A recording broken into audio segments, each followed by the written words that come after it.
فأعوذ باللہ من الشیطان الرجیم بسم اللہ الرحمن الرحیم۔ پڑھیے الصلاۃ والسلام علیک یا رسول اللہ وعلی آلک واصحابک یا حبیب اللہ۔ الصلاۃ والسلام علیک یا نبی اللہ وعلی آلک واصحابک یا نور اللہ۔ درود پاک کے بے شمار فضائل و برکات ہیں۔ القول البدی میں ہے، حضرت ابو عباس احمد بن منصور رحمت اللہ تعالی علیہ کو انتقال کے بعد کسی نے خواب میں دیکھا کہ وہ سر پر موتیوں کا تاج سجائے، جنتی لباس میں ملبوس، شیراز کی جامع مسجد کے محراب میں کھڑے ہیں۔ خواب دیکھنے والے نے عرض کی ما فعل اللہ بکا، یعنی اللہ پاک نے آپ کے ساتھ کیا معاملہ فرمایا؟ تو فرمایا کہ میں کثرت سے درود شریف پڑھا کرتا تھا، یہی عمل کام آ گیا، اللہ پاک نے میری مغفرت فرما دی اور مجھے تاج پہنا کر جنت میں داخل کر دیا۔ کیا بات ہے درود پاک کی! آپ یقین کریں، اگر میں آپ سے یہ کہوں کہ زندگی میں ایک مسلمان ہونے کی حیثیت سے اگر آپ اپنی خواہشات، اپنی ڈیزائرز کیا کیا ہیں لکھیں ذرا، کہ مجھے دنیا میں کیا چاہیے، مجھے مرتے وقت کیا چاہیے، قبر میں کیا چاہیے، مرنے کے بعد محشر کے دن میں کیا چاہتا ہوں، کبھی اکیلے بیٹھے نہ تو لکھیے گا، ٹھیک ہے؟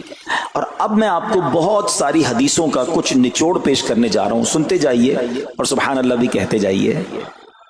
اگر آپ روزی میں برکت چاہتے ہیں تو درود پاک پڑھیے، اگر آپ بیماری سے شفا چاہتے ہیں تو درود پاک پڑھیے، اگر آپ ذلت و رسوائی سے بچنا چاہتے ہیں تو درود پاک پڑھیے، اگر آپ عزت میں اضافہ چاہتے ہیں تو درود پاک پڑھیے، آپ مصیبتوں اور پریشانیوں سے بچنا چاہتے ہیں تو درود پاک پڑھیے، مرتے وقت کلمہ پڑھنا چاہتے ہیں تو درود پاک پڑھیے، مرتے وقت آقا کا دیدار کرنا چاہتے ہیں تو درود پاک پڑھیے، آپ یہ چاہتے ہیں کہ آقا اپنے مبارک ہاتھوں سے قبر میں اتاریں تو درود پاک پڑھیے، اپنی قبر کو نور مصطفیٰ سے جگمگانا چاہتے ہیں تو درود پاک پڑھیے، قیامت کے دن نبی پاک کے پرچم تلے اٹھنا چاہتے ہیں تو درود پاک پڑھیے، آقا کے ہاتھوں جام کوثر پینا چاہتے ہیں تو درود پاک پڑھیے، اور سنیے آقا کے ساتھ جنت میں جانا چاہتے ہیں تو درود پاک پڑھیے، مدینے جانا چاہتے ہیں، بار بار جانا چاہتے ہیں تو درود پاک پڑھیے، اور زندگی میں دیدار مصطفیٰ کرنا چاہتے ہیں تو درود پاک پڑھیے۔ کچھ باقی رہ گیا؟ اللہ اکبر یا رسول اللہ، مجھے بتائیے اور کچھ باقی رہ گیا ہے؟ ایک مسلمان ہونے کی حیثیت سے what ever I need in دنیا اور ان ہیئر آفٹر، دنیا اور آخرت میں جو کچھ چاہیے، روزی برکت والی زندگی، عزت والی، پریشانیاں دور ہو جائیں، بیماریاں دور ہو جائیں، ذلت اور رسوائی سے بچا رہوں، ایمان والی موت ملے، جب تک زندہ رہوں مدینے آتا جاتا رہوں، آقا کی دید کرتا رہوں، آقا جنت میں ساتھ لے جائیں۔ اب کچھ باقی بچتا ہے؟ اب یقین کریں میں نے اپنی طرف سے نہیں بتایا، یہ جن کا کچھ مطالعہ ہے تو ان کو یاد آ رہا ہوگا کہ اس ہر جملے کے پیچھے کوئی نہ کوئی ایک روایت یا کوئی نہ کوئی حدیث موجود ہے، یعنی یہ سارے انعامات دنیا کے، قبر کے، حشر کے، یہ سارے انعامات نبی پاک نے درود پاک کی فضیلت میں بیان فرما دیے ہیں۔ یہ ایسے ہی شاعر نے نہیں کہا کہ ہر درد کی دوا ہے، صلی علی محمد، تعویذ ہر بلا ہے، صلی علی محمد صلی اللہ علیہ وسلم۔ پھر کیوں نہیں پڑھتے؟ یعنی اتنے سارے مسئلے حل ہو جائیں ایک ہی وظیفے سے۔ لوگ پوچھتے رہتے ہیں کوئی وظیفہ بتا دیں، روزی میں برکت کا بتا دیں، پریشانی دور ہو جائے بتا دیں، مدینے کا کوئی وظیفہ بتا دیں، اور یہ سارے وظیفے درود پاک میں چھپے ہوئے ہیں۔ پکڑ لو نا درود پاک، پھر دیکھیں اس کی کیسی برکتیں آپ زندگی میں دیکھیں گے، آپ کا چہرہ شاش بشاش ہو جائے گا، آپ کی طبیعت فریش ہو جائے گی، آپ کو مزے کو مزہ آ جائے گا۔ بس درود پاک کی کثرت پڑھتے رہا کریں، پڑھتے رہا کریں، انشاءاللہ برکتیں ہی برکتیں۔ میں بھی نیت کروں، آپ بھی نیت کریں۔ ایک اور خوبصورت بات بتاؤں، جو بڑی خوبصورت آیت ہے، میں سمجھتا ہوں شاید دنیا بھر کے عاشقان رسول کو یہ کم از کم آیت تو سب کو یاد ہوگی۔ کون سی آیت؟ ان اللہ وملائکتہ یصلون علی النبی یا ایھا الذین آمنوا صلوا علیہ وسلموا تسلیما. مل کر درود پاک. اللہم صل علی سیدنا و مولانا محمد طب القلوب ودوائها وعافیت الابدان وشفائها ونور الابصار وضیائها وعلی آلہ وصحبہ وبارک وسلم. اب یہ جو آیت درود ہے نا شعبان کے مہینے میں نازل ہوئی ہے، تو چلو نیت کر لیں انشاءاللہ اب سے روزانہ کثرت سے درود پاک پڑھیں گے انشاءاللہ. آئیے مل کر محبت کے ساتھ ایک بار پھر درود پاک. صلو علی الحبیب صلی اللہ تعالی علی محمد صلی اللہ علیہ وسلم. مشہور صحابی حضرت ابو ہریرہ رضی اللہ تعالیٰ عنہ فرماتے ہیں کہ ایک مرتبہ میں رسول اکرم نور مجسم صلی اللہ تعالی علیہ وآلہ وسلم کی اقتداء میں نماز عشاء پڑھ کر واپس جا رہا تھا. میں نے دیکھا کہ ایک عورت اپنے آپ کو پوری طرح ڈھانپ کر سڑک کے ایک کنارے پر کھڑی ہے اور اس نے مجھے پکارا کہ اے ابو ہریرہ ذرا میری بات سنو. آپ کہتے ہیں میں قریب گیا، میں خلاصہ عرض کر رہا ہوں. تو اس عورت نے کہا کہ مجھ سے بہت بڑا گناہ ہو گیا ہے، کیا میری توبہ قبول ہوگی؟ حضرت ابو ہریرہ نے اس سے سوال کیا کہ کیا گناہ ہو گیا؟ اس نے گناہ کی تفصیل بتائی، کافی بڑا گناہ تھا. آپ نے کہا کہ تو ہلاک ہو گئی اور تو نے دوسروں کو بھی ہلاکت میں ڈال دیا، اتنا بڑا گناہ کیا، اب تم توبہ کی امید رکھتی ہو؟ اللہ پاک کی قسم تیری توبہ قبول نہیں ہوگی. جب آپ نے یہ کہا تو وہ عورت خوف خدا سے کانپنے لگی اور اتنا زور سے کانپی کہ کانپتے کانپتے وہ بے ہوش ہو گئی. آپ نبی پاک کی بارگاہ میں آ گئے. اب آپ کو خیال آیا کہ یار میں نے اس کو کہہ تو دیا مگر میں نے اللہ کے نبی صلی اللہ تعالی علیہ وسلم سے مشورہ تو نہیں کیا، پیارے آقا سے پوچھا تو نہیں. اب آپ نبی پاک علیہ الصلوۃ والسلام کی بارگاہ میں آئے اور آقا سے عرض کی کہ حضور ایسا ایسا ہوا اور ایک عورت مجھے ملی اور اس نے مجھے اپنا گناہ بتایا. میں نے کہا اتنا بڑا گناہ، اب تیری توبہ قبول نہیں ہوگی. اللہ اکبر. جب نبی رحمت شفیع امت صلی اللہ تعالی علیہ وسلم نے یہ بات سنی تو فرمایا انا للہ و انا الیہ راجعون. اے ابو ہریرہ تو خود بھی ہلاک ہوا اور تم اس عورت کو بھی ہلاکت میں ڈالا، کیا تمہیں اللہ پاک کا یہ فرمان یاد نہیں؟ پھر نبی پاک علیہ الصلوۃ والسلام نے قرآن مجید فرقان حمید کی یہ آیت تلاوت کی. ذرا غور سے تلاوت سنیے گا. اللہ کریم ارشاد فرماتا ہے بسم اللہ الرحمن الرحیم الا من تاب وآمن وعمل عملا صالحا فأولئك يبدل الله سيئاتهم حسنات وكان الله غفورا رحيما. ترجمہ کنز العرفان. مگر جو توبہ کرے اور ایمان لائے اور اچھا کام کرے تو ایسوں کی برائیوں کو اللہ نیکیوں سے بدل دے گا اور اللہ بخشنے والا مہربان ہے. حضرت ابو ہریرہ نے جب یہ آیت کریمہ سنی اور پیارے آقا علیہ الصلوۃ والسلام کا یہ فرمان سنا تو آپ کو احساس ہوا کہ میں نے غلط مسئلہ بیان کر دیا ہے. آپ پر یہ احساس اتنا غالب ہو گیا کہ آپ مدینہ منورہ کی اب گلیوں میں آواز لگانے لگے. ایک عورت نے مجھ سے رات ایک مسئلہ پوچھا تھا، کوئی بتا سکتا ہے وہ عورت کون ہے؟ آپ سارا دن مدینے کی گلیوں میں آواز لگاتے رہے، مجھے اس عورت کا پتہ بتاؤ جس نے مجھ سے مسئلہ پوچھا تھا. اب رات ہوئی تو وہ عورت آپ کو کل والی جگہ پر پھر کھڑی مل گئی. آپ فوراً اس عورت کے پاس پہنچے، اسے نبی پاک کا فرمان سنایا اور کہا تمہیں مبارک ہو، اگر تم توبہ کرو گی تو اللہ تمہاری توبہ قبول فرما لے گا. اب یہ عورت اتنی خوش ہوئی کہ مارے خوشی کے کہتی ہے کہ میرا ایک باغ ہے، میں نے اپنے گناہ کے کفارے میں وہ باغ راہ خدا میں صدقہ کر رہی ہوں. یہ پورا باغ ہے ابو ہریرہ میں اللہ کی راہ میں صدقہ کرتی ہوں. اللہ اکبر. اے میرے پیارے اسلامی بھائیو، اس ایک واقعے میں ہمارے لیے بہت کچھ ہے. پہلے تھوڑا سا تربیت کے مدنی پھول ذرا سمجھیے کہ اتنی بڑی ہستی ہیں سیدنا ابو ہریرہ رضی اللہ تعالیٰ، لیکن جیسے انہیں پتا چلا کہ میں نے یہ مسئلہ تو بیان کر دیا ہے مگر نبی پاک علیہ الصلوۃ والسلام سے پہلے اس کا حکم تو پوچھ لیتا. یہ ہمیں کیا درس دے رہا ہے کہ بغیر علم کے اپنی طرف سے شرعی مسئلہ بیان نہیں کرنا چاہیے. جو بغیر علم کے دینی مسئلے بتاتا ہے وہ خود بھی ہلاک ہوتا ہے اور دوسروں کو بھی ہلاکت میں ڈالتا ہے. ہاں میں بتاتا ہوں نا اس کا مسئلے کا حل کیا، حالانکہ خود کہیں پڑھا نہیں ہوتا. تو جب تک آپ کو علم نہیں ہے، آپ جانتے نہیں ہیں، تو کسی مسئلے کو بیان نہیں کرنا چاہیے. دوسری بات کہ اگر خدا نہ خواستہ کوئی غلط مسئلہ بتا بیٹھا یا بتا تو درست رہا تھا، بتاتے بتاتے غلطی کر بیٹھا، تو اسے چاہیے کہ ازالہ کرے، فوراً اس کا جو بھی ازالہ بنتا ہے وہ کرے. سیدنا ابو ہریرہ رضی اللہ عنہ کا ازالہ تو دیکھیں کہ آپ کو جیسے ہی پتا چلا کہ اصل مسئلہ یہ ہے، اب آپ مدینے کی گلیوں میں صدا لگا رہے ہیں، تلاش کر رہے ہیں، پورا دن ڈھونڈتے رہے اس خاتون کو کہ میری سے غلطی ہو گئی، میں نے اس کو غلط مسئلہ بتایا، تاکہ اس کو تلاش کر کے اس کو درست مسئلہ بتایا جائے. اللہ اکبر. صحابہ کرام کی ادائیں بھی کتنی نرالی ہوتی. ہوتی ہیں. اللہ ان کا صدقہ عطا فرما دے. اب ہوتا کیا ہے کہ کبھی کوئی غلط مسئلہ بیان ہو گیا یا بیان میں, مشورے میں, درس میں کوئی غلطی ہو گئی, غلطی پتہ چل جائے, اب شرم آتی ہے کہ کیسے کہوں مجھ سے غلطی ہو گئی ہے, میں تو اتنا بڑا مبلغ بن کے گیا تھا, میں نے تو جناب اتنے پبلک میں بیان کیا تھا, اب میں کیسے بتاؤں کہ جناب میں نے یہ غلط پڑھ دیا یا غلط بیان کر دیا. حضرت ابو ہریرہ سب سے زیادہ جن کو حدیثیں یاد ہے, مگر سچ بتائیں بات سمجھنے والی پتہ کیا ہے, جو لوگ یہ سمجھتے ہیں نا کہ یار غلطی ماننے سے عزت کم ہو جاتی ہے, سچ بتاؤ آج 1450 سال بعد حضرت ابو ہریرہ کا یہ واقعہ سن کے ہمارے دلوں میں ان کی عزت کم ہو رہی ہے, بڑھ رہی ہے؟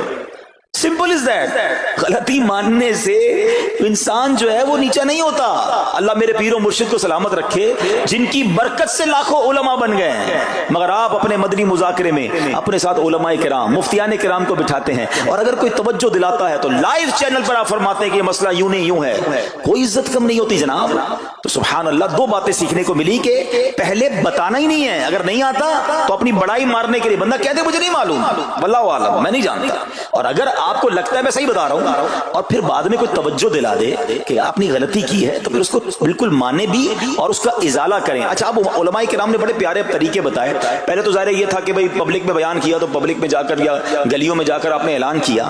اب تو سوشل میڈیا کا زمانہ ہے, کچھ ویڈیو بنا کے ڈال رہے ہوتے ہیں, انسٹاگرام تو ٹویٹر تو پتہ نہیں کیا کیا چیزیں, موبائل فون, فیس بک, یوٹیوب, تو اب غلط غلط مسئلے لوگ شیئر کر رہے ہیں. ایک یہ بڑا مسئلہ پتہ کیا ہو گیا, ہمارے موبائل پہ جیسے ہی کوئی ویڈیو کلپ آیا, کسی کا بھی آیا, یا کوئی پوسٹ آ گئی, کوئی فضیلت ہی آ گئی, نہ چیک کرنا ہے نہ کچھ کرنا ہے, اس کو فوراً فارورڈ کر دینا ہے. حالانکہ اس میں بعض اوقات غلط مسئلے ہوتے ہیں, بعض اوقات غلط حدیثیں ہوتی ہیں, ہمیں پتہ ہی نہیں ہوتا, ہم سمجھتے ہیں آگے شیئر کر دیں. اچھا, شیئر کرنے والوں کو بھی بڑا مسئلہ ہے. اگر کوئی وظیفہ, کوئی نفل, کوئی بھی چیز ہے, خود پڑھنی نہیں ہے, آگے 100 لوگوں کو بھیج دینی ہے, پہلے خود تو پڑھو. اچھا, خود بھی پڑھنے سے پہلے کہاں چیک کروایا؟ تو پلیز یہ شریعت کے معاملات ہیں, اس میں بڑی غلطی ہو سکتی ہے. تو اگر آپ کو کوئی بھی چیز شیئر کرنی ہے تو بیسٹ آپشن یہ ہے کہ dawat-islami.net, یہ دعوت اسلامی کی ویب سائٹ ہے, اس پر ایک گیلری کا آپشن ہے, آپ وہاں جائیے, وہ مفتیان کرام سے چیک ہوئی پوسٹیں پڑی ہوئی ہیں, آپ وہاں سے پوسٹ اٹھائیں, اس کو شیئر کر دیں, بنداز کریں, کوئی ٹینشن نہیں ہے, کیونکہ وہ علماء نے چیک کی ہوئی ہے. مگر ہر آنے والی پوسٹ, ہر آنے والی ویڈیو کو آگے بڑھا دینا,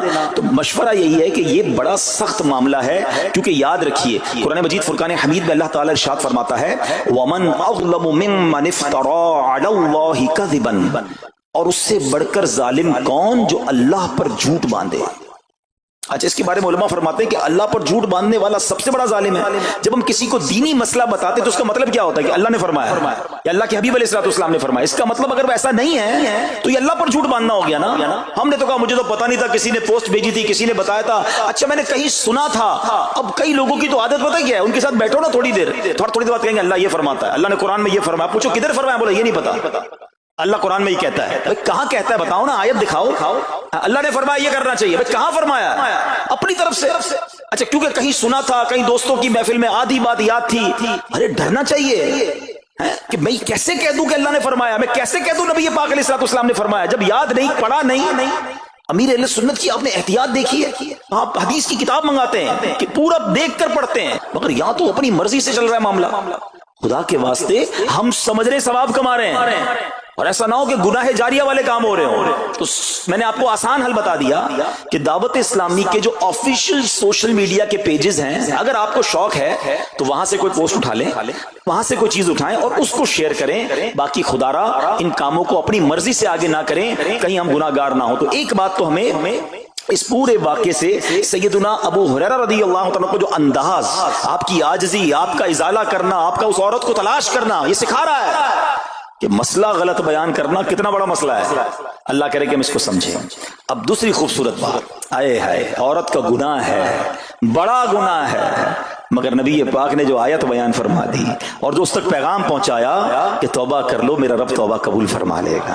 آئے ہائے میرے پیارے اسلامی بھائیو, کتنا ہی بڑا گناہ کیوں نہ ہو جائے, اللہ سے مایوس نہیں ہونا ہے, اس کی رحمت سے مایوس نہیں ہونا ہے. کیونکہ میرے آقا مدینے والے مصطفیٰ صلی اللہ تعالی علیہ وسلم فرماتے ہیں, التائب من الذنب کمن لا ذنب لہ, گناہوں سے توبہ کرنے والا ایسا ہے جیسا اس نے گناہ کیا ہی نہیں ہے.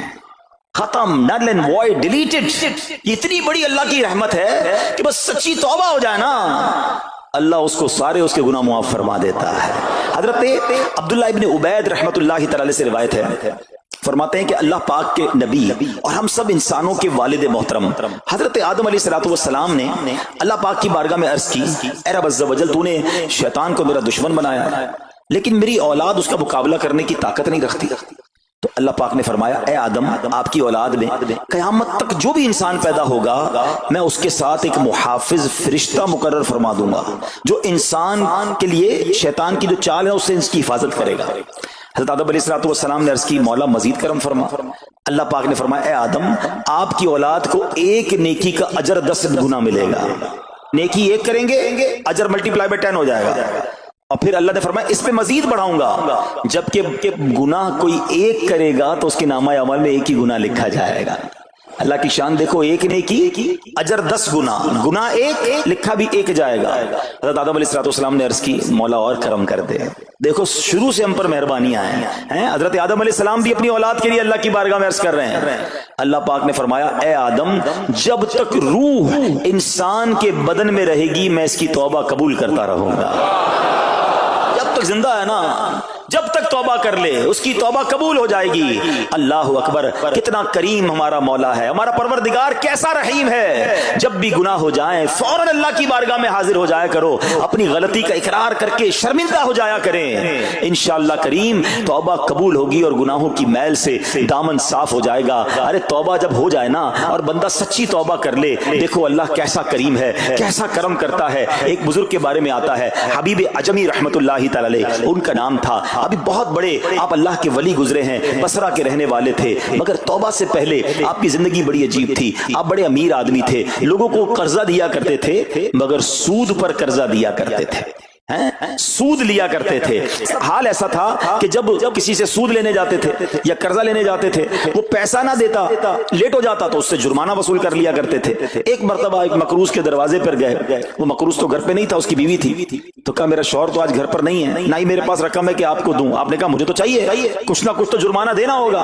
تو اس نے کہا ہم نے ایک بکری ذبح کی ہے، گوشت تو سارا بانٹ دیا، کھا لیا، اس کا سر موجود ہے، آپ نے کہا یہی دے دو۔ سود میں پیسے نہیں ملے تو بکری کا سر لے آئے۔ اچھا، اب جب بکری کا سر لے کر آئے تو اپنی زوجہ کو کہا کہ پکاؤ اس کو۔ تو زوجہ بولی گھر میں نہ لکڑیاں ہیں نہ دوسرا راشن ہے۔ چنانچہ اب لکڑیاں اور دوسرا راشن وغیرہ بھی دیگر مقروضوں کے گھر گئے اور وہاں سے سود میں کسی سے لکڑیاں پکڑ لی، کسی سے دوسرا راشن مسالہ وغیرہ چیزیں پکڑ لی، وہ بھی لے آئے، کہا لو پکاؤ۔ اب زوجہ نے ہانڈی بنائی، ابھی کھانا تیار ہو رہا تھا کہ اتنے میں ایک بھکاری آ گیا۔ حضرت حبیب عجمی نے اس وقت تو توبہ نہیں کی تھی، اس بھکاری کو بھی باتیں سنا کر نکال دیا، گھر سے نکال دیا۔ اب کھانا تیار ہو گیا، کھانے کے لیے بیٹھے، مگر جیسے ہی زوجہ نے ہانڈی کا ڈھکن اٹھایا نا تو وہ سالن جو تھا بکری کے سر کی بجائے پورا سالن خون سے بھرا ہوا تھا۔ زوجہ نے پکار کر کہا کہ دیکھو تمہارے اعمال کا نتیجہ، تمہاری کنجوسی کا نتیجہ، پوری ہانڈی خون سے بھری ہوئی ہے، سود کا مال تھا نا۔ اب ہانڈی کا یوں خون میں بدل جانا آپ کے دل پر بڑی تنبیہ ہوئی، بڑا اثر ہوا کہ یہ میں کیا کر رہا ہوں، میں کون سی روزی کما رہا ہوں۔ اللہ سے جنگ ہے نا سود کا کام کرنے والا، وہ تمام لوگ سوچیں جو سود کا کام کرتے ہیں۔ اب جب آپ کے دل پہ چوٹ لگی تو آپ نے اب توبہ کرنے کا ارادہ کیا کہ بہت ہو گیا، اللہ کو بڑا ناراض کر لیا۔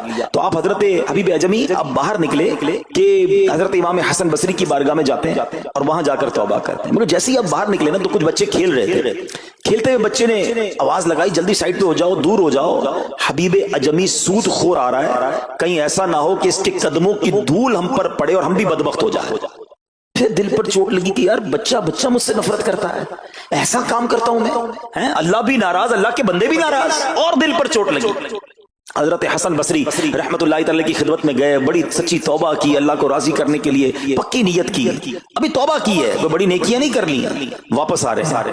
جیسے واپس آ رہے ہیں تو دیکھا کہ وہی بچے کھیل رہے ہیں۔ اب ان بچوں میں کسی نے آپ کو دیکھا تو کہا کہ اب حبیب توبہ کر کے آ رہے ہیں، دور ہو جاؤ، کہیں ہمارے قدموں کی دھول ان پر نہ پڑ جائے تو ہم گناہ گار نہ ہو جائیں۔